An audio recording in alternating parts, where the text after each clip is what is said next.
और सेक्शन 62 है assessment of non filers of return.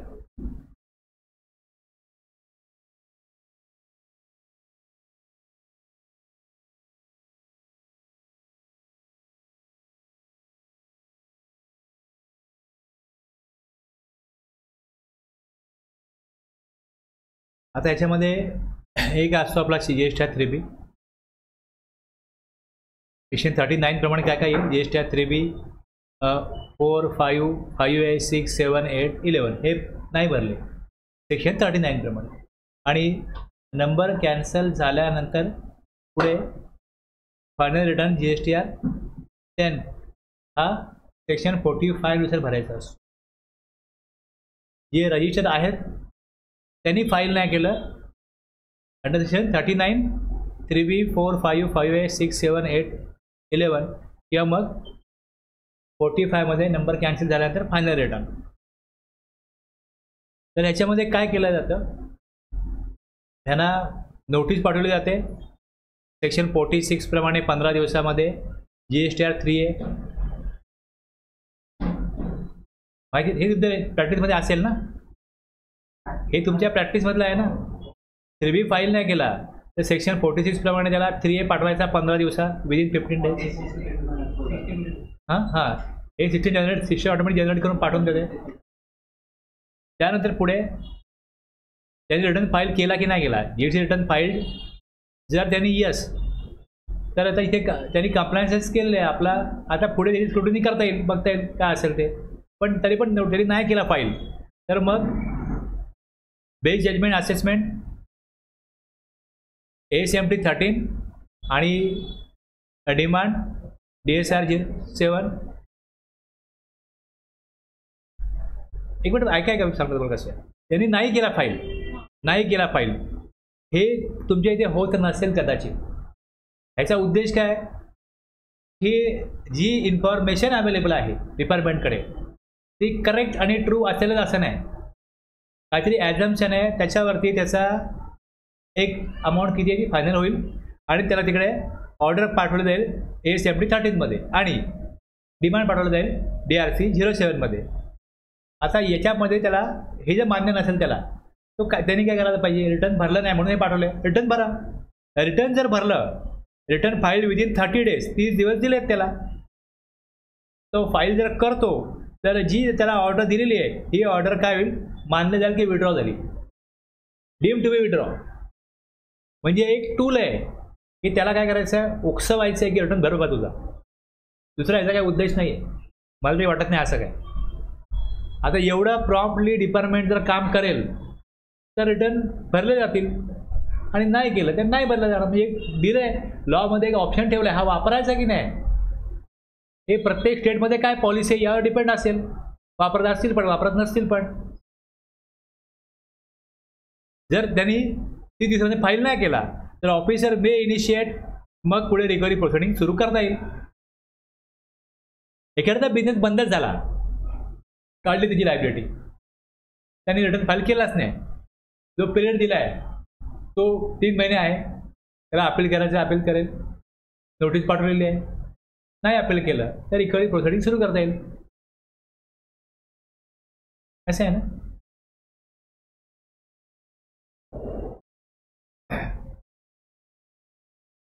ते होतं की नाही होतं ह्या प्रकारे प्रश्न आहे.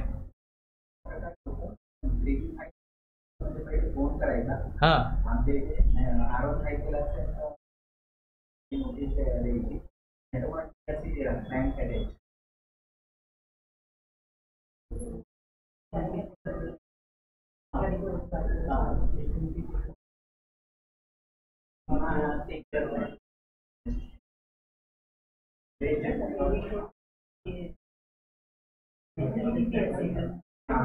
आता याच्यामध्ये कसं बघा, याच्यामध्ये याची सुरुवातच कशी आहे बघा. ह्याला जेव्हा सुरुवात अशी असते ना सेक्शनची, याला म्हणतात नॉन ऑब्स्टेंट क्लॉज.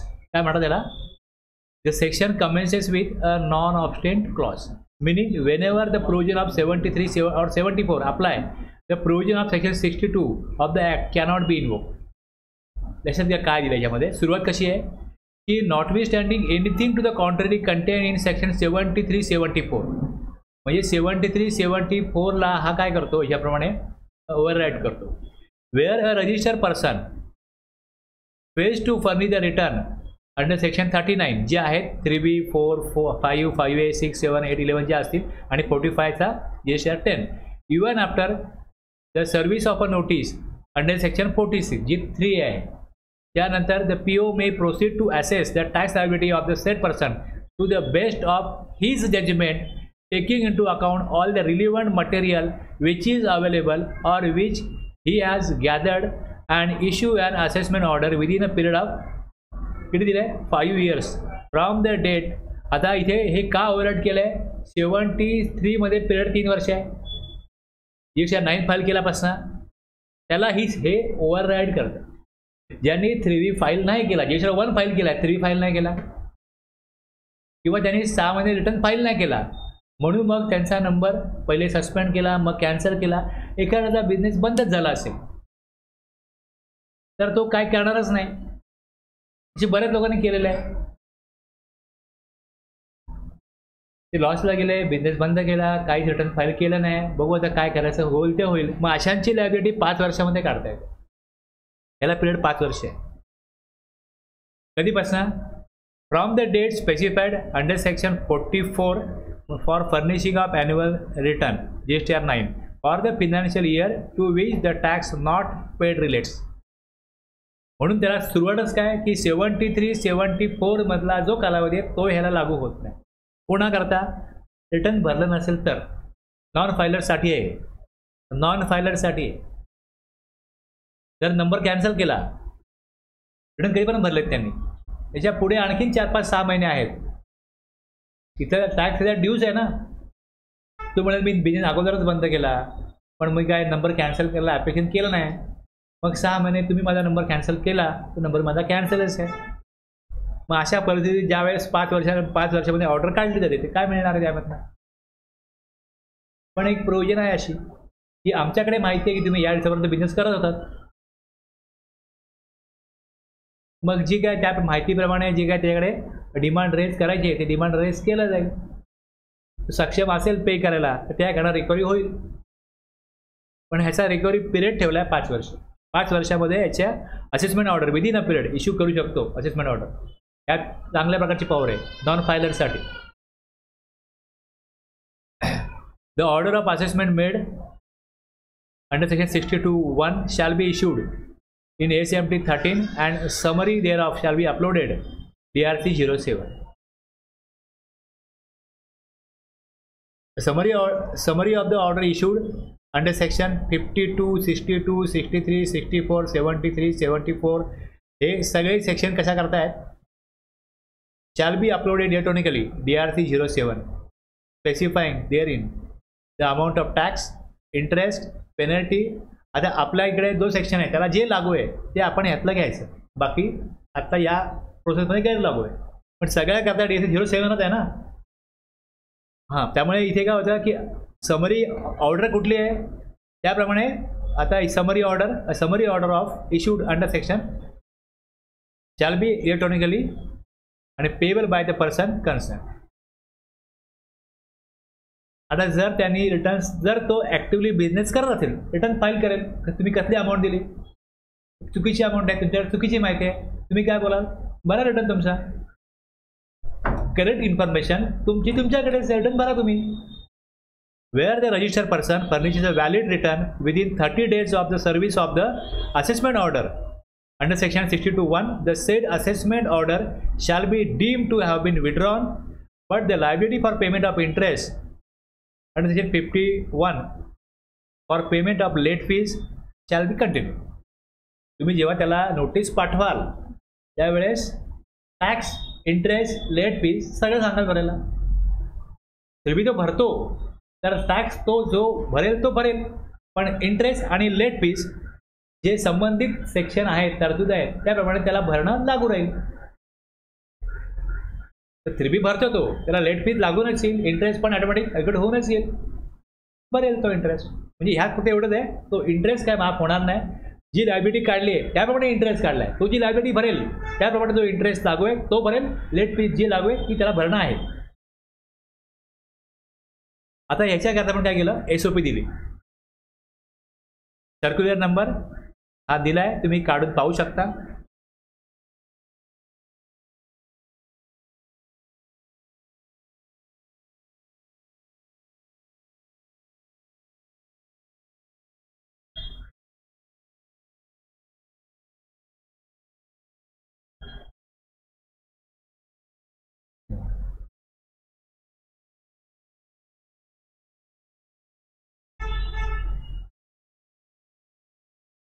कधी आलं हे, 24 December 2019.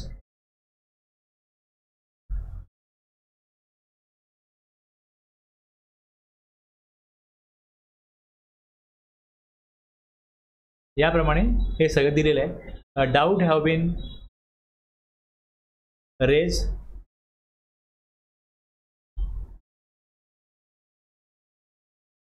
across the field formations in respect of the appropriate procedure to be followed in case of non-filer साठी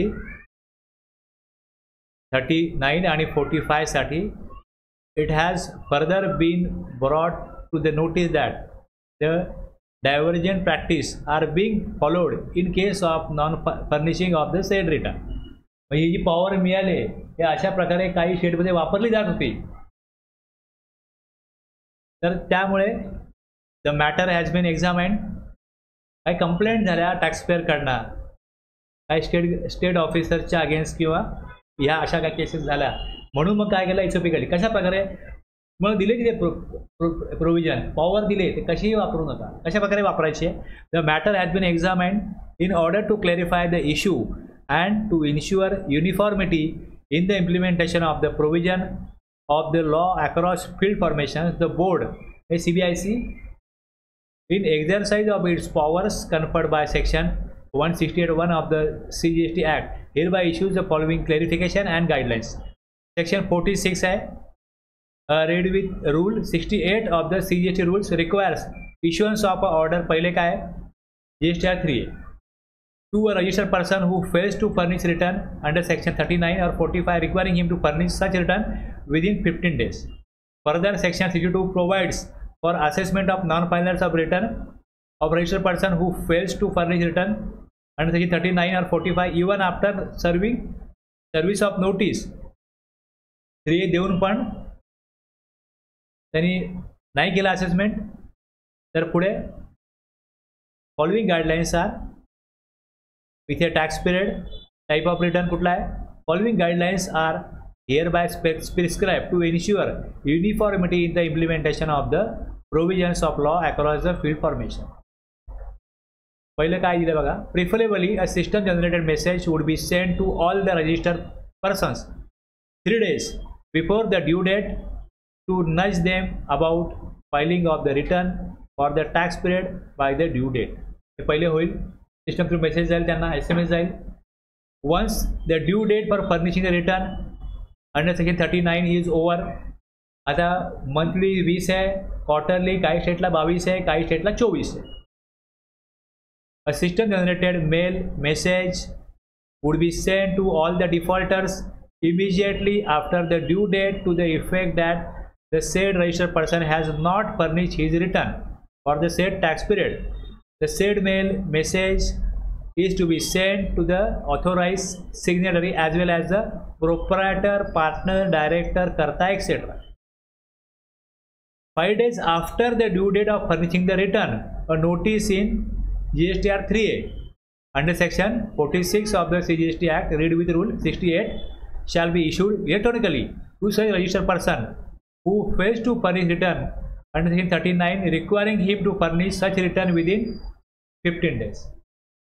In case the said return is not filed by the defaulter within 15 days of the said notice, the PO may proceed to assess the tax liability to the said person under section 62 of the CGST Act to the best of his judgment, taking into account all the relevant material.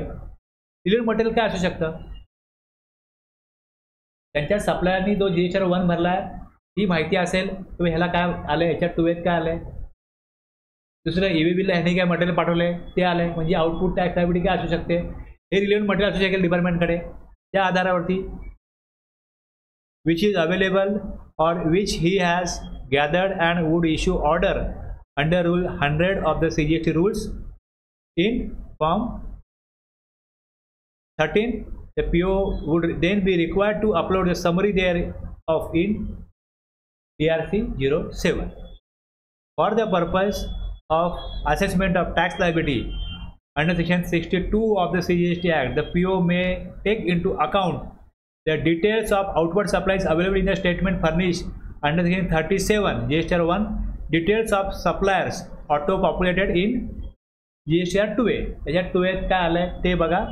Information available from e-way bill or any other information available from any other source, including from inspection under Section 71.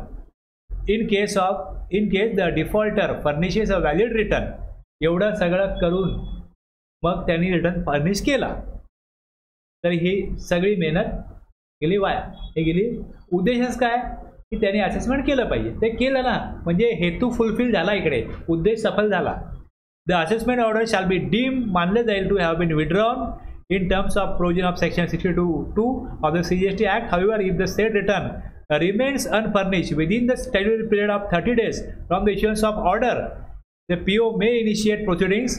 मग 78-79 प्रमाणे पुढची कार्यवाही होईल. Above general guidelines may be followed by the PO in case of non-furnishing of return in deserving cases.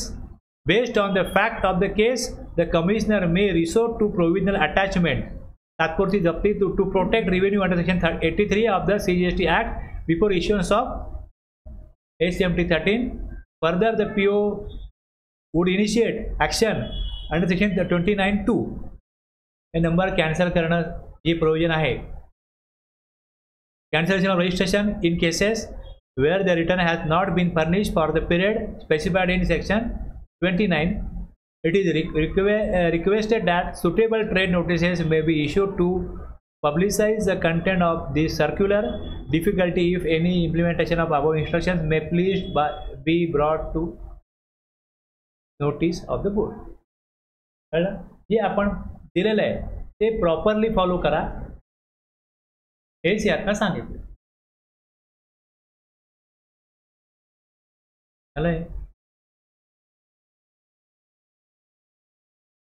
झालं ना clear? काय अडचण नाही ना?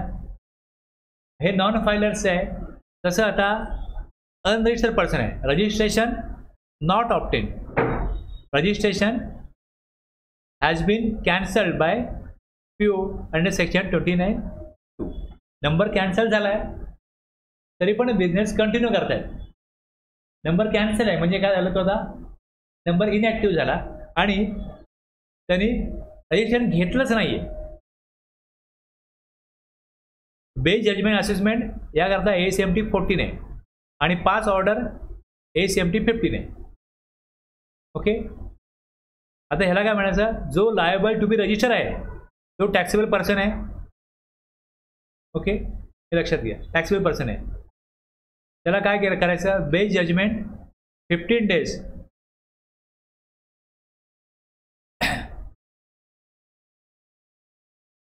This section is applicable to unregistered person, that is person who are liable to obtain registration under Section 22 and have failed to obtain registration will come within scope of this section. The provision also covers cases where registration was cancelled under Section 29. तुझीकडे PO cancel करू शकतो याची power आहे ते section. आता इथे आपण 29(2) मध्ये बघितलं होतं की covers 5 instances where registration may be cancelled by PO. त्याप्रमाणे नंबर त्याचा कॅन्सल केला. यात पण कसं आहे, notwithstanding anything to the contrary contained in Section 73-74, where a taxable person fails to obtain registration even though liable to do so or whose registration has been cancelled under Section 29(2) but who was liable to pay tax. Number त्याचा active नाही आहे किंवा number घेतलेला नाही आहे पण तो tax देणं लागतो, तो टॅक्स देण्यास पात्र आहे. The PO may proceed to assess the tax liability of such taxable person to the best of his judgment for the relevant tax period and issue an assessment order within a period of 5 years from the date specified under section. मी त्या financial year मधली जी जे 9ची date आहे तिथपासून 5 वर्ष for furnishing of the annual return to the financial year to which the tax not paid relates. आता याच्यामध्ये जर एवढी मागणी केली जाईल, ऑर्डर काढली जाईल, तर याच्यामध्ये opportunity of being heard त्याला द्यायला पाहिजे. Provided that no such assessment order shall be pass without giving the person and opportunity of being heard. म्हणजे एखाद्यावरती एखादा आरोप लावला गेला आहे किंवा लावला जाणार आहे, तर मग हे का तुझ्यावरती आम्ही एवढी अमाऊंटची ऑर्डर का काढू नये? तू लायबल असताना पण रेशन घेतलेलं नाहीये, तू टॅक्स एवढं देणं लागतो. The proper officer shall issue a notice to a taxable person in accordance with the provision of section 63 ACMT 14 containing the grounds on which the assessment is proposed to be made on base judgment basis and shall also serve a summary thereof electronically. आता जर का ही order काढायची असेल, एखादा व्यक्ती unregistered आहे, तर त्याच्या टर्नओव्हर 50 लाख आहे, 60 लाख आहे, 80 लाख आहे, डिपार्टमेंटला कसं कळेल? म्हणजे तो सप्लायरला काहीतरी पेमेंट करतोय. जर तुम्ही एखाद्याचं ऑडिट केलं आणि कळलं की हे पैसे कोणाकडनं आले, या व्यक्तीकडनं आले, किती आले, एवढे आले, मग हा व्यक्ती अनरजिस्टर आहे, तेवढाच माल तो विकत पण असेल.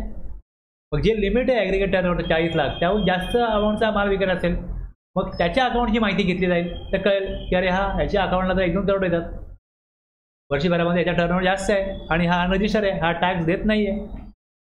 हा लायबल असताना पण याची उलाढाल जी दिलेली ॲग्रिगेट टर्नओव्हर तो पुढे गेला आहे, हा अनरजिस्टर आहे. म्हणजे हे ग्राउंड दिलं इकडे बघा, containing the ground on which the assessment is propose to be made on base judgement basis and shall also serve a summary thereof electronically DRC 01 and after allowing time of 15 days to such person to furnish his reply if any pass and order ACMT 15 and summary thereof shall be uploaded. मग DRC 07.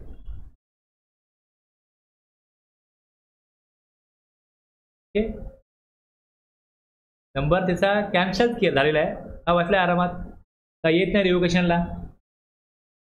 तो रिव्होकेशनला येत नसेल तर त्याला हे पाठवायला पाहिजे की ना हो.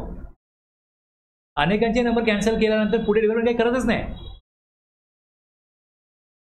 2-2 वर्ष झाली हे बिझनेस करताच, नंबर कॅन्सल झालाय, बरं रियोग का नाही करून घेतला? आज ना उद्या तुम्हाला डिपार्टमेंट विचारणार की तुम्ही रिटर्न घेतलेलं होतं, तुमचा नंबर ॲक्टिव्ह होता, रिटर्न्स नाही भरले, आणि उद्या जर रिटर्न्स नाही भरले आणि तुमची लायबिलिटी आवाज सव्वा काढून दिली, तुम्ही कुठून भरणार आहात? हे सांगणं त्यांचा जो कोण असेल टॅक्स कन्सल्टंट त्याची जबाबदारी आहे, किंवा हे तरतूद तुला लागू होईल. या सेक्शनप्रमाणे 63 प्रमाणे तुझ्या यावरती बेजजमेंट असेसमेंटनी कारवाई केली, तू काय करणार आहेस? जर तुला नंबर नको आहे, जर हे जड झाले होते तुला, तर तू नंबर कॅन्सल करून टाक. जर तुला ती तरतूद लागू होत नाही, टर्नओव्हर कमी आहे, तर नंबर कॅन्सल करून टाक. पण पूर्वी कसं होतं की जोपर्यंत नंबर कॅन्सल आहे, सप्लायर इनवॉइस टाकतो, तो अपलोड होतो, यांना कळत नव्हतं की बा नंबर आपला कॅन्सल झाला आहे. आता पोर्टल घेत नाही नंबर, जो नंबर आहे सस्पेंड झाला का पोर्टल घेणं बंद करतो, इनॅक्टिव्ह झाला का सस्पेंड पोर्टल घेत नाही. त्या लोकांना कळायचंच नाही की आपला नंबर कॅन्सल आहे, कोण त्यांना सांगायचंच नाही, रिटर्न भरत नाही, चाललंय का असतील त्यांचे जेन्युइन प्रॉब्लेम टॅक्स भरण्यासाठी. पण आता थोडंसं हे बरं झालं की याच्यापासून काय होतं, बरं आणि लोकांना कळतं की नंबर आपला कॅन्सल झाला आणि त्याला पोर्टल घेत नाही, मग सप्लायर म्हणतो तुम्हाला ITC मिळणार नाही, नंबर तुमचा ॲक्टिव्ह करून घ्या. ज्यांचे B2C सप्लाय आहेत ना, त्यांना काय प्रॉब्लेम होतो की रिसिप्टमेंट क्रेडिट मागत नाही, त्यामुळे त्यांच्याकडून मागे लागत नाही. पण त्यांना टॅक्स जमा तर करायचा आहे ना, त्यांची लायबिलिटी तर आहे ना. मग त्यांना वेळेत जर नोटीस पाठवली, दिलाय 5 वर्ष पिरियड ठीक आहे, पण जो बिझनेस करतोय त्याला वेळेत नोटीस पाठवली तर तो आपला नंबर ॲक्टिव्ह करून घेईल आणि मग पुढे काय करेल, जो टॅक्स त्याला देणं आहे तो जमा करेल तो वेळेत. ही एक पॉवर म्हणजे लॉ मेकरचा उद्देश हा एक करण्याचा, हा सेक्शन बनवण्याचा, की जे कोण अशा प्रकारचे अनरजिस्टर्ड पर्सन असतील जे लायबल असोसिएशन घेत नाही आणि त्यांनी रजिस्ट्रेशन घेतलेलं आहे, पण काही कारणास्तव त्यांचा नंबर कॅन्सल झाल्यानंतर पण ते रिओकेशनसाठी ॲप्लिकेशन देत नाहीत, रिव्होकेशनचा पिरियड वाढून काय होणार नाही. आता काय झालं, पहिले रिव्होकेशनचा पिरियड कमी होता 30 दिवस, मग जॉईंट कमिशनर 30 दिवस, मग कमिशनर आणखीन मग 30 दिवस, असं होतं ना पहिले 90 दिवस.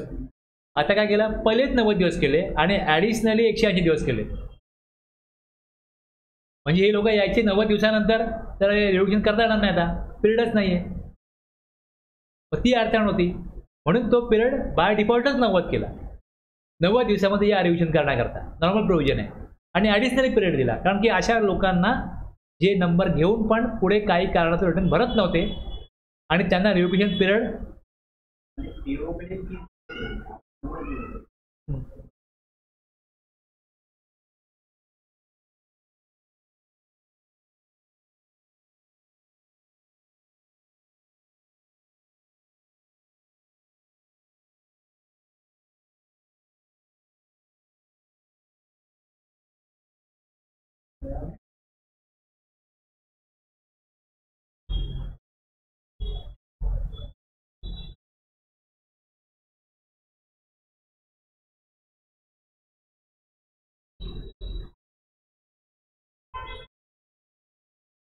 हे बघा, पहिले कसं होतं बघा, आता खाली दिसतं तुम्हाला की जे खोडलं आहे मी,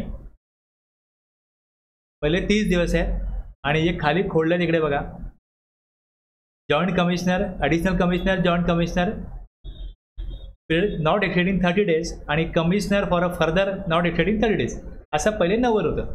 आता काय झाली, ही अमेंडमेंट करून इथे काय केलं, subject to such condition as may be prescribe any registered person whose registration is cancelled by the PO on his own motion may apply to such officer for revocation of cancellation of the registration in such manner within such time and subject to such condition.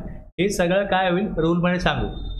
आणि मग रूलमध्ये आता या आत्ताच्या गरजेनुसार त्यांना वाटलं म्हणून त्यांनी काय केलं तिकडे की within a period of 90 days from the date of the service of the order of cancellation of registration, cancel झाल्यापासून 90 दिवसामध्ये रिव्होकेशन करता ॲप्लिकेशन करू शकतात.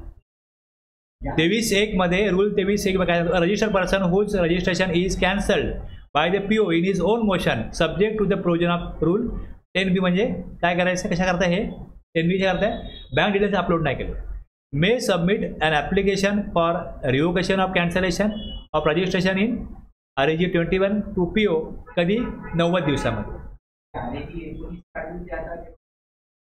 हां, अमेंडमेंट झाल्यापासून 90 दिवस बाय डिफॉल्ट आहेत.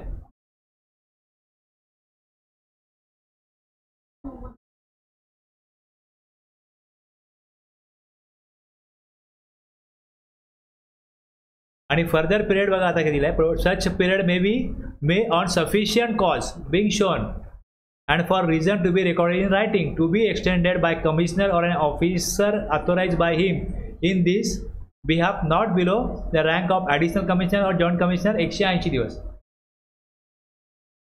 म्हणजे आता हा एक मार्केटचा प्रॉब्लेम होता की 90 दिवसामध्ये त्या लोकांना कळतच नव्हतं की आपला नंबर कॅन्सल झाला आहे, आपण तो रिओक करण्याकरता ॲप्लिकेशन केलं पाहिजे.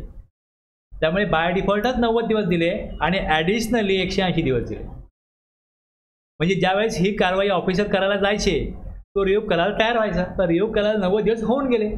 म्हणजे मग ॲम्नेस्टी स्कीम आणा, हे आणा, त्याशिवाय होणार नाही, कारण लॉमध्ये प्रोव्हिजनच नाही रिओक करण्याची. त्या नंबर रिओक तर व्हायला पाहिजे.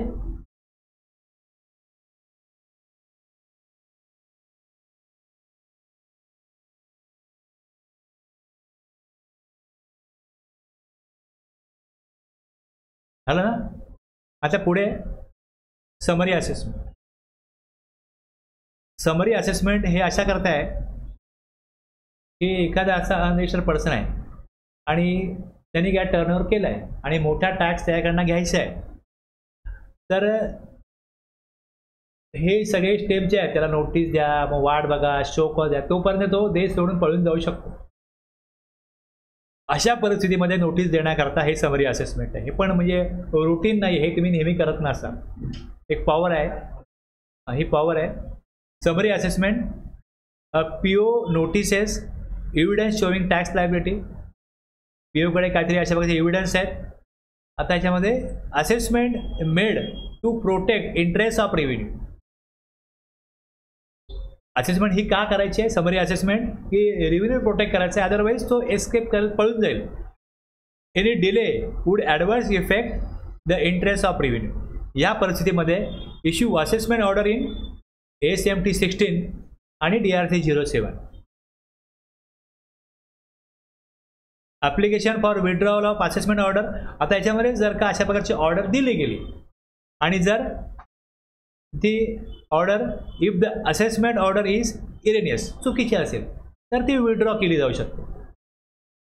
Order of withdrawal or rejection of application for withdrawal of assessment order in form GST ASMT 18. If summary assessment is withdrawn, then procedure laid down under section 73-74 shall be followed for determination of tax liability.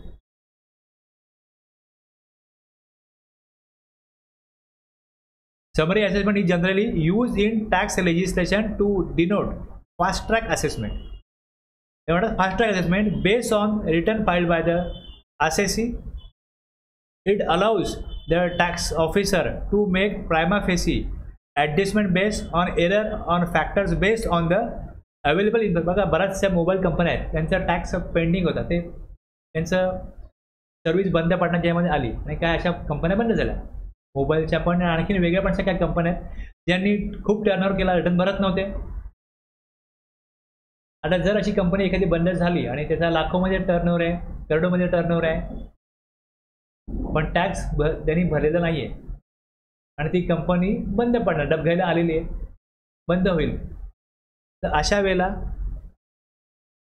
summary assessment is generally used in a tax legislation to denote fast track assessment based on return filed by the assessee.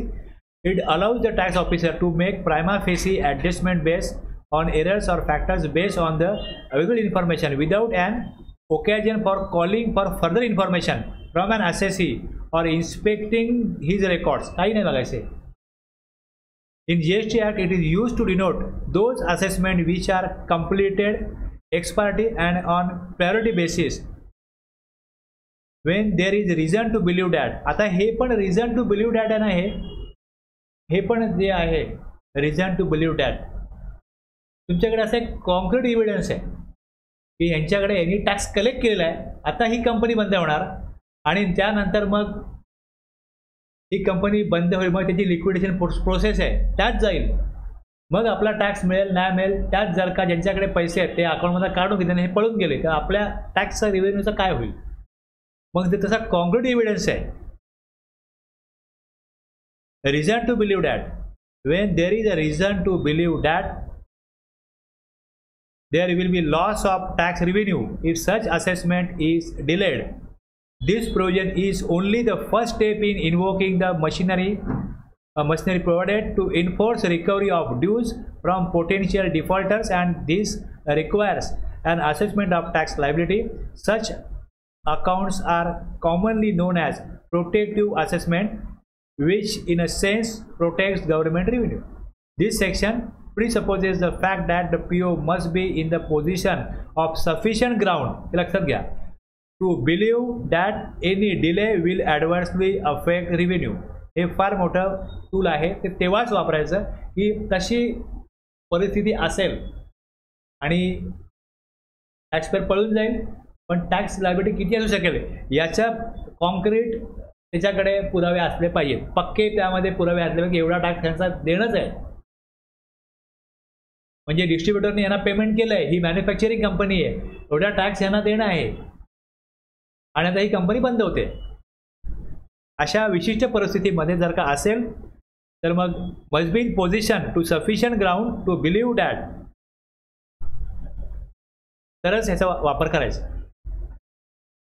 The PO may on the any evidence showing a tax liability of a person coming to his notice with the previous permission of additional commissioner, joint commissioner, proceed to assess tax liability of such person to protect the interest of revenue and issue an assessment order if he has sufficient ground to believe that. Evidence पण ज्यात दिलेला आहे की evidence आहे म्हणजे व्यवस्थित तसे पुरावे आहेत. Any delay in doing so may adversely affect the interest of revenue provided that where the taxable person to whom the liability pertains is not ascertainable and such liability pertains to supply of goods, the person in charge of such goods shall be deemed to be the taxable person, liable to be assessed and liable to pay tax and any other amount due under this section. The order of assessment 64(1) shall be issued in 16 and summary DRC 07 on an application made by the taxable person within 30 days from the date of receipt of an order pass under 64(1) on his own motion if the additional commissioner joint commissioner considers that such order is erroneous. जर ही चुकीची वाटली order, he may withdraw such order and follow the procedure as per section 73-74.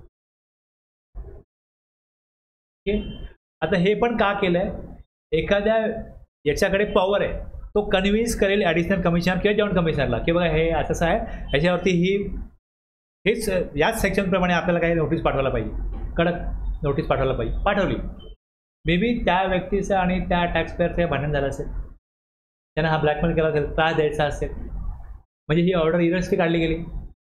जसे काढली गेली तो पण काहीतरी हातपाय हलवेल किंवा ही ऑर्डर साहजिक आहे. मग ती पॉवर दिली ॲडिशनल कमिशनर जॉईंट कमिशनरला किंवा चुकीची ऑर्डर आहे, विड्रॉ करा. पूर्वी अशा बऱ्याच केसेस झाल्यात एक्साईजमध्ये आणखी वेगवेगळ्या लॉमध्ये की जे ज्यांच्याकडे पॉवर असेल, ज्या अधिकाऱ्यांकडे, ते जाऊन त्यांना धमकवतात टॅक्सपेअरला. कोर्टामध्ये केसेस पण गेल्या की आम्हाला धमकवलं. बरेच इश्यू आहे. ज्याच्याकडे पॉवर असेल त्याला वाटतं बा मी म्हणजे कोण, मग तो त्याचा गैरफायदा घेऊ शकतो. त्याला का पॉवर दिले, काहीतरी जबाबदारी दिली म्हणून त्याला राईट्स दिले. पण राईट्सचा मिसयूज कोण करत असेल तर मग त्यावेळेला काहीतरी अशी पॉवर पाहिजे की तुम्हाला कळत असेल ॲडिशनल कमिशनर किंवा जॉईंट कमिशनर की तुम्ही ज्या माणसाला ऑथोराईज केला आहे तो मिसयूज करण्याचा पॉवरचा, विड्रॉ करा ऑर्डर विड्रॉ होईल. आणि मग जे नॉर्मल प्रोसिजर आहे 73-74ची ती मग फॉलो केली जाते. जर डिफॉल्टर येस तो चुकलाच आहे, पण मग त्याच्यावरती जी प्रॉपर ॲक्शन पाहिजे ती त्या चुकीच्या सेक्शनप्रमाणे चुकीच्या पॉवरप्रमाणे गेले तर नॉर्मल प्रोसिजर फॉलो करा, 73-74 फॉलो करा. The person referred to in section 64(2) may file an application for withdrawal of the assessment order. 17. The order of withdrawal case may be rejection of an application shall be issued.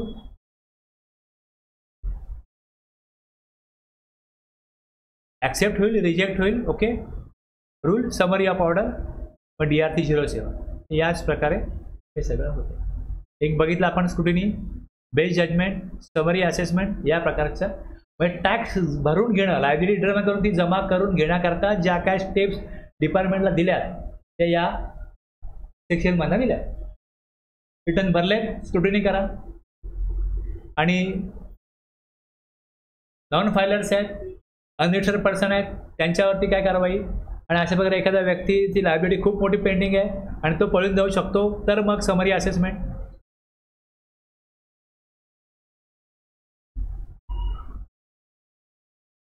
एका व्ह्यूमध्ये तुम्ही बघू शकता काय दिलंय. एकदा हे तुमचं क्लिअर झालं का मग इन्स्पेक्शन आहे आणि पुढे जाऊन डिमांड रिकव्हरी आहे, मग ऑफेन्स आणि पेनल्टीज आहेत. स्टेप बाय स्टेप तुम्हाला कळत जाईल. यामध्ये असं मला वाटत नाही की खूप काय अवघड आहे. तुम्ही एकदा ते 52 सेक्शन तुमचे क्लिअर झाले, रिफंड सगळ्यांना लागत नाही, सगळ्या परिस्थितीत लागत नाही, पण आउटपुट टॅक्स लायबिलिटी आणि इनपुट टॅक्स क्रेडिट याच्यावरून जे काय घोटाळे होणार ते कशा प्रकारे निस्तारता येतात ते सगळं याच्यामध्ये आहे. टॅक्स नाही भरला तर नाही भरला, जर आउटपुट टॅक्स चुकीचा भरला, इनपुट टॅक्स क्रेडिट चुकीचा घेतला तर मग काय करता येईल ते सगळं पुढे आहे. जे ऑब्लिगेशन दिलेत ते फॉलो नाही केले, एक नंबर दिला आहे UT नंबर बोर्डवर लावला पाहिजे, त्यांनी नाही लावला तर काय करणार, काहीच नाही ॲक्शन तर लावणारच नाही. मग उपयोग काय नियम बनवून. म्हणजे जर नियम बनवला आणि तो जर पालन नाही केली, मी जसं सांगितलं की तिकडे तुम्हाला ट्रेनिंग ठेवलं आहे, ट्रेनिंगला आपण अटेंड नाही केलं तर पर डे 1800 रुपये फाईन आहे, तरच कोण तिकडे जाईल ना. तर काय नाही गेलं तर काय नाही, मग मी नाही जाणार, असंच आहे ना. त्यामुळे जेव्हा एखादी प्रोसिजर एखादा नियम बनवला जातो आणि जर का तो मोडला तर काहीतरी दंड असेल तरच तो नियम पाळला जाण्याची शक्यता मॅक्झिमम आहे.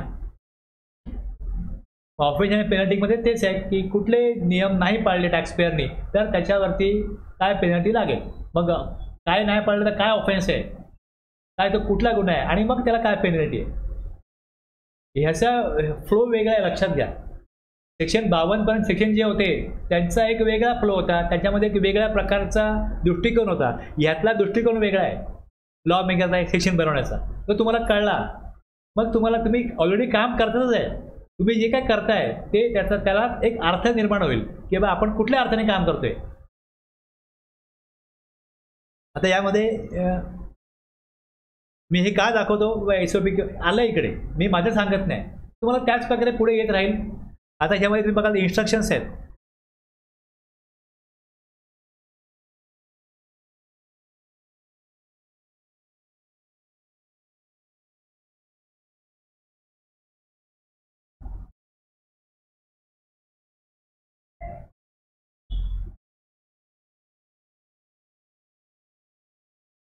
इन्स्ट्रक्शन्स हे वेगळं त्यामध्ये इन्स्ट्रक्शन दिले जाते वगैरे. हे वेगवेगळ्या प्रकारचे इन्स्ट्रक्शन्स आहेत. Recovery proceeding before the month from the due date, हे वेगवेगळ्या गाईडलाईन CBIC काढत असतं. हे कोणा करत आहे, आता जे डिपार्टमेंटचं काम आहे ते डिपार्टमेंट करत आहे. आता हे जर कोण रेफरच करत नसेल ते गाईडलाईनचा काय उपयोग आहे. SOP दिली त्याचा काय उपयोग, ते कोणा करत आहे. आता स्टुडंट का टॅक्सपेअरने नाही करायचे, डिपार्टमेंटने करायचे. मग त्यांना पॅरामीटर दिलेत. नॉर्मली सेक्शन कळले तसं तर आम्हाला माहिती आहे आम्हाला काय भरायचं आहे, आम्ही काय चुकलो तर स्टुडंटमध्ये काय येईल, टॅक्सपेअर म्हणून मला माहिती आहे. मग तेच तुम्हाला जर पहिले 52 सेक्शन कळले असतील तर तुम्हाला लक्षात बघा हे काय चुकलं तर आपल्याला तिकडे चेक काय करायचं आहे. जर तुम्हाला RTC क्लिअरली कळलं असेल तर त्याप्रमाणे काय चुका होऊ शकतात त्यात चेक. ऑडिटला गेलो तुम्हाला काय चेक करायचं आहे, जे सेक्शन दिले आहेत ज्याप्रमाणे टॅक्सपेअरला काम करायचं आहे. फॉरवर्ड चार्ज आहे, इनवॉइस बनवण्याच्या वेळेत टाईम ऑफ सप्लाय प्रॉपर घेतला आहे का, व्हॅल्यू प्रॉपर टाकली आहे का, सप्लाय आहे तर सप्लाय टॅक्सेबल आहे, सप्लाय एक्झाम्प्ट आहे, एक्झाम्पशन ॲब्सोल्यूट आहे, एक्झाम्पशन कंडिशनली आहे, एक्झाम्पशन कंडिशनली आहे. आणि इथे यांनी कंडिशननी ती फुलफिल होत असताना यांनी एक्झाम्पशन घेतलेलं आहे. एक्झाम्पशन तुम्हाला लागू होत नाही, तुम्हाला टॅक्स द्यायला लागेल. तुम्ही मी कलेक्ट केलाच नाही, तुम्ही कलेक्ट केला नाही हा तुमचा प्रॉब्लेम आहे. सेल पर्चेस टॅक्स आहे, आम्ही ऑडिटला का आलो आहे. तुम्हाला एक्झाम्पशन नसताना तुम्ही घेतलं एक्झाम्पशन. काही एक्झाम्पशन्स हे ट्रान्झॅक्शन जे आहे जसं बघा न्यूजपेपर करता GTIने सर्व्हिस दिली असेल न्यूजपेपर तर एक्झाम्पशन आहे. जर राईस वेअरहाऊसमध्ये ठेवला तर एक्झाम्पशन आहे. पण ह्यांनी राईस ठेवलाच नाही, वेगळा पदार्थ ठेवला आणि एक्झाम्पशन दिला असेल तर तुम्ही राईसला एक्झाम्पशन आहे, तांदळाला आहे, गव्हाला नाही आहे. तुम्ही गहू ठेवले नाही त्याला एक्झाम्पशन नाही, कुठे एक्झाम्पशन. तुम्हाला ते तांदळाला आहे, मला वाटलं गव्हाला पण असेल, वाटलं नाही. असं आहे ना. म्हणजे जर तुम्हाला तरतुदी माहिती असतील तर तुम्ही विचाराल. अशा गोष्टी तुम्हाला जसं जो ऑडिट करत जातो त्याला कळतं की बाबा टॅक्सपेअर कशा प्रकारे विचार करतात, त्यांना माहिती कुठनं मिळते, त्यांना कोण माहिती देतो, चुकीची माहिती कशी गॅदर केली जाते, मग चुकीच्या प्रोव्हिजन कशा फॉलो होतात, मग काय बघायचं, काय चेक करायचं. एक नॉर्मली जे एक चेकलिस्ट आहे ती चेकलिस्ट हीच आहे. आता पुढचा टॉपिक ऑडिट्स आहे, पण मी मला सांगतो त्यामध्ये फक्त ऑडिटमध्ये काय प्रोव्हिजन आहे की ऑडिट करण्याचा अधिकार आहे. पण ऑडिट करायचं काय, एक चेकलिस्ट बनवायची की सप्लाय आहे का. आता जर का तुम्ही बघाल तर हे शेड्यूल 3 आहे. शेड्यूल 3 प्रमाणे काय 8 पॅरा आहेत, त्यामध्ये म्हणजे 8 ट्रान्झॅक्शन्स आहेत. यातलं ट्रान्झॅक्शन जर असेल तर तो सप्लायच नाही. आता जर का त्यातलं माझं ट्रान्झॅक्शन ह्यातलं नाही आहे तर मग सप्लाय आहे. आता जर सप्लाय आहे तर तो मग टॅक्सेबल आहे का एक्झाम्प्ट आहे, बरोबर आहे. आता जर टॅक्सेबल आहे तर मग तो रिव्हर्स चार्जमध्ये येतो का. जर नाही येत तर मग नॉर्मली 9(1) मध्ये तो टॅक्स कलेक्ट करायचा आहे. जर टॅक्स कलेक्ट करायचा आहे तर मग पुढे इनवॉइस प्रोव्हिजन प्रमाणे त्याचा इनवॉइस बनेल. टाईम ऑफ सप्लाय प्रमाणे त्यांनी तो वेळ टॅक्स पे केला आहे का, टाईम ऑफ सप्लाय सांगतो त्याप्रमाणे. मग इनवॉइस प्रॉपर बनलेत, टाईम ऑफ सप्लायप्रमाणे त्यांनी कम्प्लायन्सेस केलेत. आता पुढे मग तुम्ही बघा RTC आहे, RTC बरोबर त्यांनी युटिलाइज केला आहे का, 17(5) प्रॉपर फॉलो केला आहे का, रूल 42, 43, 38 जो का लागू असेल त्याप्रमाणे त्यांनी कम्प्लायन्सेस केलेत का. ऑडिटमध्ये हेच चेक होईल. म्हणजे ज्या कुठल्या सेक्टरचं ऑडिट करायचं आहे त्या सेक्टरला एक्झाम्पशन कुठली लागू होतील त्याला कुठल्या प्रोव्हिजन नोटिफिकेशन लागू होतील याची एक यादी पहिले बनवायची आणि त्यानुसार ऑडिट करताना ते डॉक्युमेंट बेस सगळं आहे. जर RCM जरी असेल, मी अनरजिस्टर्ड पर्सनकडनंच अप्लाय घेतला असेल तर मला सेल्फ इन्व्हॉइस बनवायला लागतो. सेल्फ इन्व्हॉइस बनवा. जर फॉरवर्ड चार्ज आहे, तर कस्टमरनं गुड्स इम्पोर्ट केले तर मग शिपिंग बिल आहे. कुठलं तरी डॉक्युमेंट आहे ज्याच्यावरनं ते ट्रान्झॅक्शन प्रूव्ह होतं की हे झालेलं आहे. बँक अकाउंट बघितलं, बँकेत पैसे आलेत, पैसे जास्त आलेत आणि इथली अमाऊंट कमी आहे, मग हे पैसे कुठनं आलेत, मग ते क्लिअरिफिकेशन देणं हे काम टॅक्स पेअर्स आहे. तुम्हाला पटलं तर पुढे जा, नाही पटलं तर तो पॉईंट लिहून ठेवा, हे फायंडिंग्स आहेत, इथे ते डाऊट आहे. तुम्हाला काय एकदा काय ह्या प्रोव्हिजन कळल्या सप्लाय, मग त्यात परत आणखीन काय असतं, कंपोजिट सप्लाय. आता कंपोजिट सप्लायमध्ये जो प्रिन्सिपल सप्लाय त्याचाच रेट लावला जातो जे सहाय्यक सप्लाय केलेलं त्याला. आता काय लोक असे आहेत, त्यांनी इनवॉइस बनवला, गुड्स लिहिलेवरती खाली ट्रान्सपोर्ट चार्ज वेगळा दिला, 5% टॅक्स लावला. ट्रान्सपोर्ट चार्ज वेगळा, 5% हात तू नाही म्हणतो, मेरे को तो 5% लेता है ट्रान्सपोर्टर, तुझ्याकडून 5% घेतो पण तुला 5% नाही घ्यायचे, तुझा कंपोजिट सप्लाय. अशा पण मिस्टेक असतात. ते वेगवेगळे दाखवतात, ट्रान्सपोर्टर वेगळं, लोडिंग वेगळं, हे वेगळं आणि त्याचे वेगळे चार्जेस घेतात. ते कितपत योग्य आहे? असं आहे ना, तू सर्व्हिस प्रोव्हायडर नाही आहेस, तू प्रिन्सिपल सप्लाय करतोय आणि त्याला सहाय्यक म्हणून जे देतोय ते तुझ्या मुख्य सप्लाय समजला जातो, हे त्यांना माहिती नाही. मग अशा प्रकारे कंपोजिट सप्लायचे, मिक्स सप्लायचे इश्यू आहेत सप्लायमधले. रेट चेंज झाला आहे, रेट चेंज झाला, 12% 18 झाला, त्याला माहितीच नाही, 3 महिन्यांनी कळलं. अरे तू सप्लायरकडनं 18% माल घेतो ना, मग विकतो का 12%? असे पण लोक आहेत. त्यामुळे या प्रकारच्या कुठल्या चुका होतात आणि कशा प्रकारे ते चेकलिस्ट बनवून चेक करायचं का होईल. आता पुढे हे झालं तर पुढे ऑडिट आहे. एक्झामिनेशन. ऑडिट म्हणजे काय, the examination of records return. Account record maintain करायला सांगितले आहेत, त्याप्रमाणे अकाउंट रेकॉर्ड मेंटेन केले की नाही. आता अकाउंट रेकॉर्डमध्ये दर महिन्याला टॅक्स किती पेएबल होता, आउटपुट टॅक्स किती होता, ITC किती घेतला, हे रेकॉर्ड करणं आवश्यक आहे. त्यांनी रेकॉर्डच केलं नसेल तर तुम्हाला काय करणार. मग तुम्ही मंथली चेक करणार की या महिन्यामध्ये जे त्यांनी त्रिमित भरलेलं आहे ते किती आहे, त्यांनी जे डिस्क्लोज केलं आहे आउटवर्ड सप्लाय तो किती आहे आणि ॲक्च्युअलमध्ये बुकमध्ये काय दिसतंय. म्हणजे त्याचं जे सेल रजिस्टर असेल, सेल रजिस्टर जे असेल तुम्ही एक्झामाइन कराल.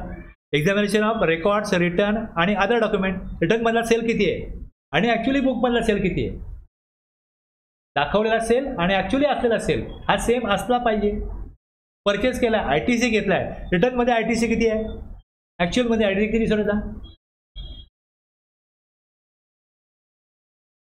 समजलं ना काय. हे एकदा का तुम्हाला मी सेक्शन सांगितला 5 मिनिटात संपेल हे. पण जे करायचं आहे, जे काय काम करायचं आहे, तर 3 महिने पिरियड दिला आहे, तर 3 महिने ते काम करायचं आहे. 3 महिन्यात तुम्ही करणार काय, जे तुम्ही 3 महिन्यात शिकला जाता तेच तिकडे वापरणार तुम्ही.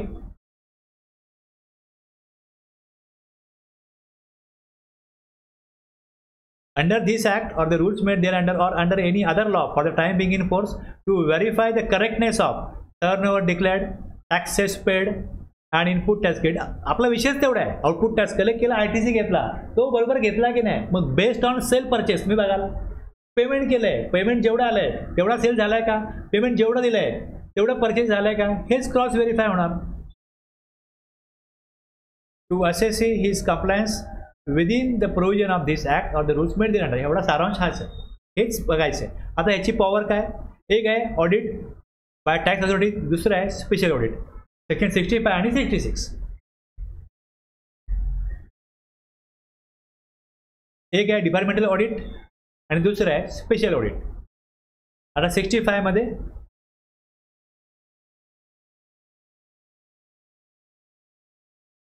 the commissioner or any officer authorized by him by way of general or specific order may undertake audit of any registered person for such period at such frequency and in such manner as may be prescribed. Under the period of audit to be conducted under section 65(1) shall be a financial year or part thereof or multiples thereof.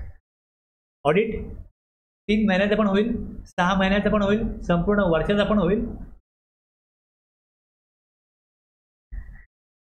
Officer बघा, पहिले इथे काय दिलं मी वरती सेक्शनमध्ये power दिले की ही पॉवर आहे.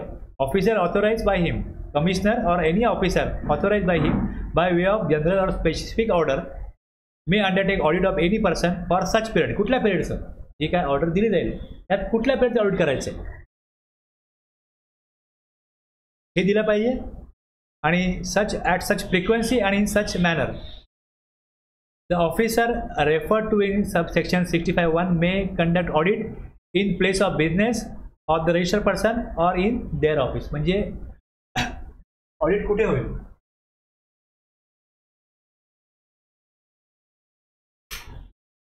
ऑडिट कुठे होईल, रजिस्टर्ड पर्सनच्या प्रिमायसेसमध्ये पण होऊ शकतं आणि ऑफिसर इन देअर ऑफिस त्यांच्या ऑफिसमध्ये पण करू शकतो. जर का एखाद्याचा डेटा क्लाउडला आहे, त्यांनी क्लाउडचा युजरनेम पासवर्ड दिला तर तुम्ही तुमच्या स्पेसमध्ये पण करू शकता. डॉक्युमेंट दिले क्लाउड, तुमच्याकडे त्याची जी काय प्रिंटआउट काढल्या त्या पण आहेत आणि जो डेटा त्यांनी स्टोअर केला आहे तो क्लाउडला आहे. जर डेटा माझा लोकली आहे, तुम्हाला बघायचा आहे आणि तो इथेच बघता येईल, मग तिथे जाऊन करायला लागेल ऑडिट. पण त्यांनी सांगितलं तुम्हाला सगळे डॉक्युमेंट देतो, क्लाउडचा तुम्हाला युजरनेम पासवर्ड देतो, तुम्ही तुमच्या ऑफिसमध्ये जाऊन करा, आम्हाला त्रास देऊ नका. तर प्रश्न असा आहे, तो जरी असं बोलला लॉ परमिट करतो का, तर यस लॉ परमिट करतो. कळलं ना काय, म्हणजे चॉईस हा तुम्हाला किंवा त्या पर्सनला नाही आहे. पर्सन चॉईस कायद्यावर येतो की कायद्यामध्ये असं प्रोव्हिजन आहे का. The officer refer to in section 65(1) may conduct audit at the place of the registered person or in their office. हे दोन्ही ऑप्शन जर सुटेबल असतील त्याप्रमाणे वापरले जातील. जर ऑफिसरला वाटलं नाही ऑफिस त्या रजिस्टर्ड पर्सनच्या प्रिमाइसेसमध्ये बरेच ऑडिट करायचे आहे, तो नाकारू शकत नाही की नाही माझ्याकडे करू नका. लॉ आम्हाला कायदेशीर परमिशन देतो की तुझ्या इथे आम्हाला ऑडिट करायचं आहे, त्याला जागा द्यावीच लागेल, त्याला ते करू द्यावंच लागेल. The registered person shall be inform bye way of a notice. आणि ती व्यवस्था करण्याकरता त्याला नोटीस दिली जाईल. नोटीस 15 दिवस अगोदर. The registered person shall be inform bye way of a notice not less than 15 working days prior to the conduct of audit in such manner as may be prescribed. आता त्याला एक ADT 01 पाठवली जाईल where it is decided to undertake the audit of a registered person in accordance with the provision of section 65. The PO shall issue a notice ADT 01 in accordance with the provision of section 65. त्याला कळलं जाईल, inform केलं जाईल तुमचं आम्हाला audit करायचं आहे, या प्रकारे नोटीस जाईल. ओके. त्यानंतर आता तीन महिने हा पिरियड आहे. The audit under section 65(1) shall be completed within a period of 3 months from the date of commencement of the audit. Commencement of the audit.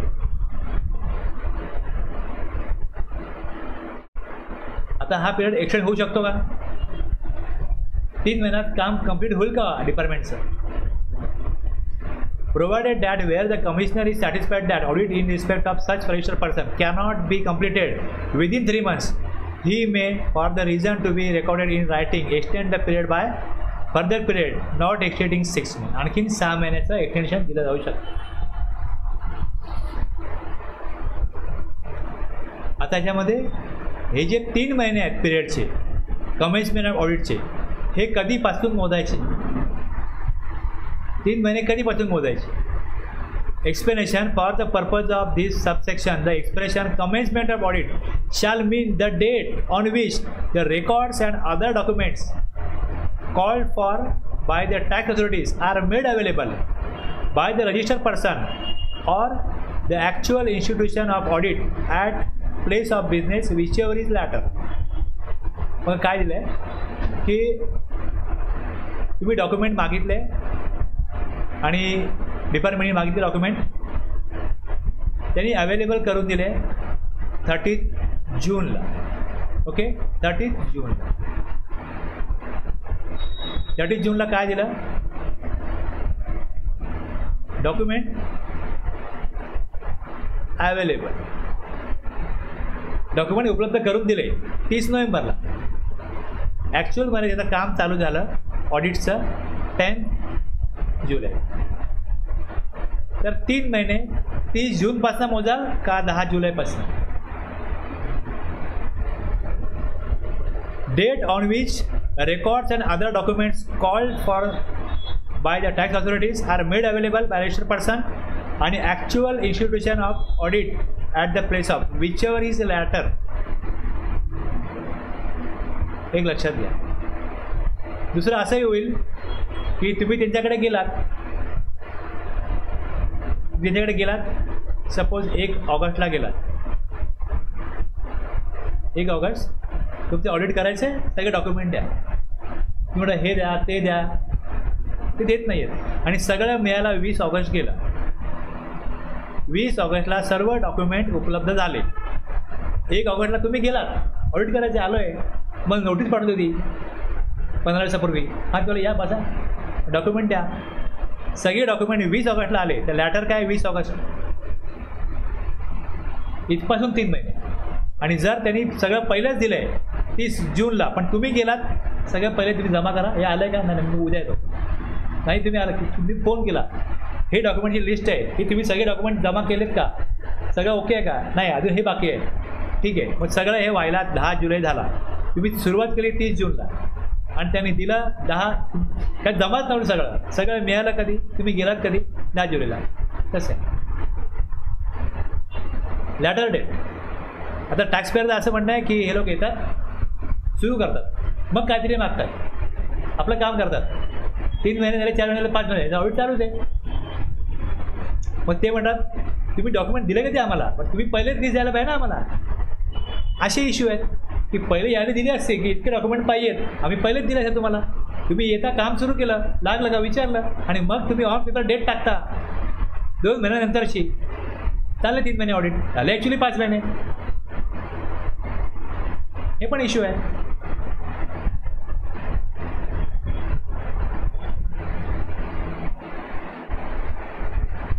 मला ॲक्च्युली काय लोक ऑडिट करतात त्यांच्याकडनं अशा गोष्टी कळतात.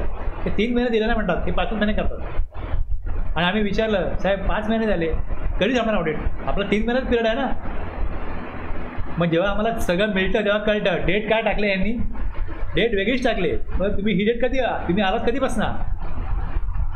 मग हे म्हणतात तुम्ही डॉक्युमेंट तेव्हा दिले, मग पहिले तुम्ही लिस्ट दिली असते आम्हाला, पहिले सांगितलं असतं की हे पाहिजे, दिलं असेल तुम्हाला आम्ही. म्हणजे ऑन पेपर काय दिसतं ऑडिट 3 महिन्यात झालं, पण ॲक्च्युली ऑडिट 5 महिने चालू. तो पिरियड दिला एक्सटेंड करण्याचा, ती पॉवर ते वापरत नाही, दाखवत नाही ऑन पेपर की बाबा आम्ही पिरियड वापरून 6 महिने ऑडिट केलं. तर तुम्ही वापरा ना पॉवर, 6 महिने पॉवर तर वापरा, पण ती वापरायची नाही. म्हणजे सगळं काम एकदम व्यवस्थित चाललं आहे, 3 महिन्यात आपल्या लोक ऑडिट करतायत असं सरकारला कळतं. During the course of audit, the authorized officer may require the registered person to afford him the necessary facility to verify the books of account or other documents as he may require. तुमचे document कुठे आहेत, त्यात काय माहिती आहे, जे बघितलं जातं आहे, किंवा काय फाईल पाहिजे काढून द्यायला पाहिजे. To furnish such information as he may require and render assistance for timely completion of the audit. Assistance अपेक्षित आहे. तो कम्प्युटर दिला, टेबल दिला, खुर्ची दिली, लाईट फॅन दिला, काही एवढंच पुरेसं नाही, एक असिस्टंट पण दिला पाहिजे. The PO authorized to conduct audit of the records and the books of accounts of the registered person shall with the assistance of the team of officers and officials accompanying him, verify the documents on the basis of which the books of accounts are maintained and the returns are and statements furnished under the provision of the Act and the rules made thereunder, the correctness of the turnover, exemption, deduction claim, the rate of tax applied in the respect of the supply of goods, services or both, the input tax credit availed, utilized, refund claim and other relevant issues. A record the observation in his audit notes. On पुढे on conclusion of audit सगळं check केलं, पुढे काय, the PO shall within 30 days inform the registered person whose records are audited about findings, his rights and obligation and the reason for such finding. Audit करायला आला, 3 महिने audit केलं, काय सापडलं सांगा. हे सांगणं गरजेचं आहे. म्हणजे जर का याच्यातनं काय डिस्क्रिपन्सी निघत असेल तर पुढे तुम्ही डिमांड पाठवाल. आता जर त्याला कळलं की मी ITC रॉंगली अवेल केला, युटिलाइज केला, सांगितलं गेलं त्याला, इमिजिएटली रिव्हर्स करेल ना तो, रिव्हर्स करेल इमिजिएटली, आणि जो टॅक्स आणि इंटरेस्ट पे करायचा तो पे करू शकतो तो. त्याला फाइंडिंग सांगितलं पाहिजे. The PO may inform the registered person of the discrepancy notice if any as observed in the audit, and the said person may file his reply, and PO shall finalize the findings of the audit after due consideration of the reply furnished. उद्देश काय? Tax proper collect होणं हाच आहे ना. मग त्याला finding सांगितल्या, जर तो ॲक्सेप्ट करत असेल आणि इमिजिएटली ॲक्शन घेत असेल तर तो कळवेल किंवा मी लगेच रिव्हर्स करतो माझा ITC चुकीचा घेतला आहे तर. किंवा टॅक्स रेट जर 12चा 18 झाला होता आणि मी काही कालावधीमध्ये 18% कलेक्ट नाही केला, 12च कलेक्ट केला आहे, तर भरतो मी. Conclusion of audit. On conclusion of the audit, the PO shall inform the findings of audit to register person in accordance with the provision. हे त्याला सांगायचं आहे 8002 मध्ये. Findings of audit. Where the audit conducted 65(1) result in detection of the tax not paid, short paid, erroneously refunded, or ITC wrongly availed utilized, the PO may initiate action. मग पुढे 73-74ची procedure होईल. बरं, demand recovery, demand कुठे 73-74 मध्ये आहे. आता 66 आहे special audit. 5 मिनिटात होईल, घेऊ ना.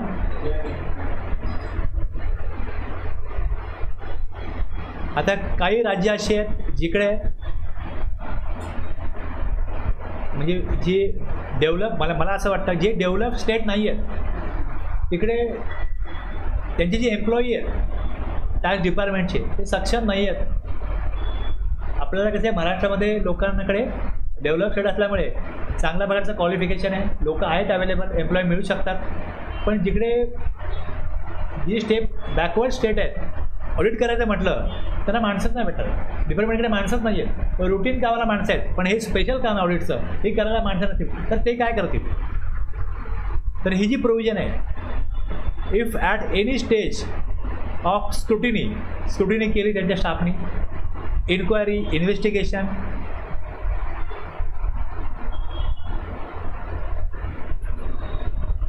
or any other proceedings before him, any officer not below the rank of assistant commissioner having regard to the nature and complexity of the case and the interest of the revenues is of the opinion that the value, बघा valuation main आहे, value has not been correctly declared or the credit availed is not within the normal limit, he may with the prior approval of the commissioner direct such registered person by a communication in writing to get his records including books of accounts examined and audited by a chartered accountant or cost accountant. ते higher करतील, department higher करेल लोकांना आणि nominated by the commissioner काय करेल, त्यांना nominate करेल, सांगेल टॅक्स पेअरला की where special audit is required to be conducted in accordance with the provision of section 66, the officer referred to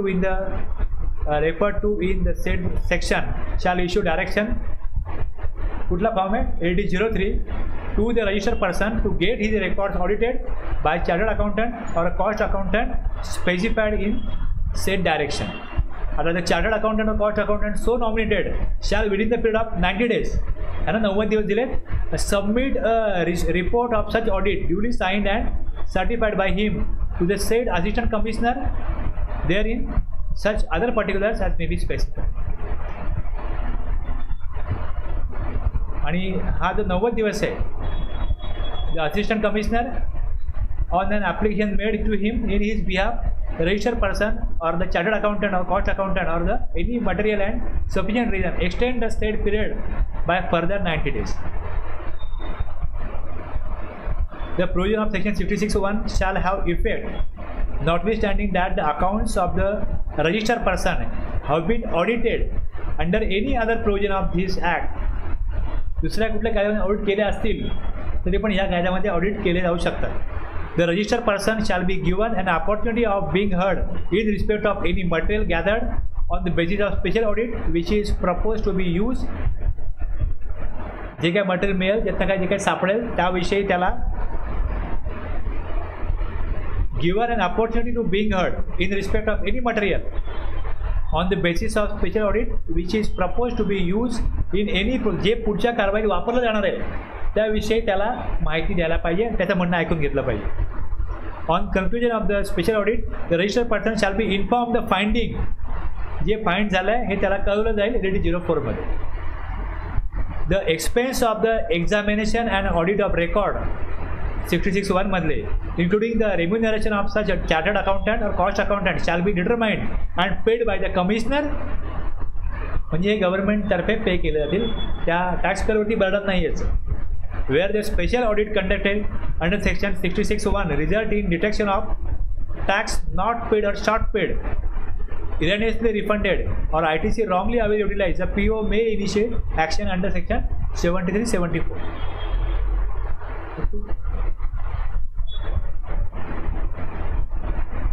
एक डिपार्टमेंटल ऑडिट आहे, दुसरा स्पेशल ऑडिट आहे.